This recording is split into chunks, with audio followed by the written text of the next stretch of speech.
Sometimes in relationships, people applaud the fact that they never fight. But the truth is, our differences make conflict inevitable. If we're not disagreeing, it's probably because our relationships aren't that close. Conflict is a part of life, but we do need to handle it in a healthy way. How do we fight well? Early on in my working life, I lived in the Solomon Islands in the South Pacific. One afternoon, I was working in my hut in the local village, and I heard a commotion outside. What was it all about? One of the teenagers beckoned me to come and see. Perhaps someone's caught a large fish. Maybe there's been an important discovery in the lagoon.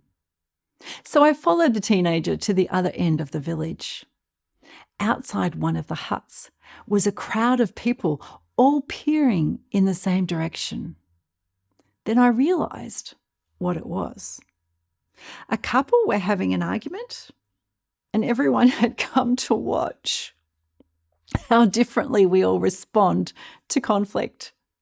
In the Polynesian culture, everything is out in the open. Everyone had come to watch the show. In Western cultures, it's often the opposite. We tend to shut the curtains and look away. Conflict is embarrassing, awkward, and really uncomfortable.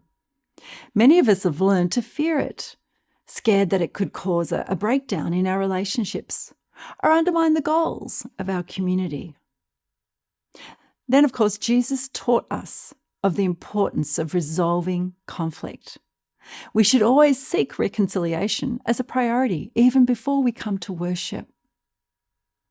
Here we need to remember that conflict is not necessarily bad. It's to be expected, and when it's handled well, can have the opposite effect of our fears. It doesn't have to be a case of win-lose or lose-lose.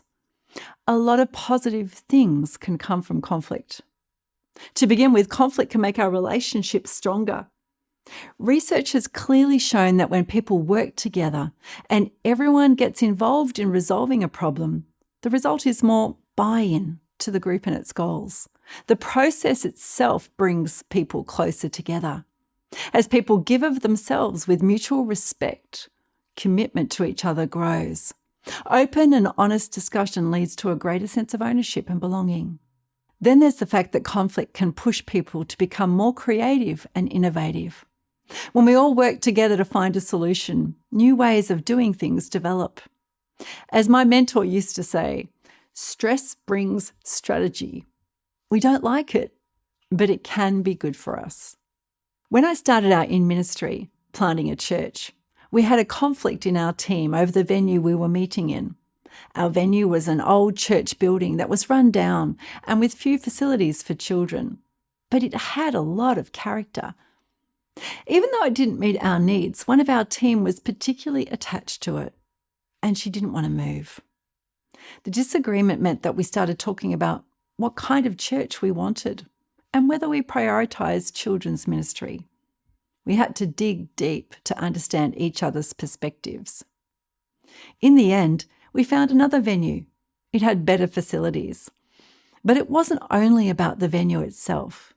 It was about everyone being on the same page with the vision for our church. This is the potential of conflict. It highlights our assumptions and values and the drivers underlying our motivations and the conflict itself. When we take time to work through the disagreements, it provides an opportunity to reveal our values and consider whether they should be changed or affirmed. It allows us to get to know one another at a deeper level so that trust and understanding can grow. It takes time and effort, but it's always worth it. With practice, conflict can be a gift, but only when we're committed to resolving it. Thanks for tuning in to Everyday God Conversations today. I hope that's been helpful for your relationships. For more on having your own God conversation, you can go to godconversations.com and subscribe to the fortnightly update there.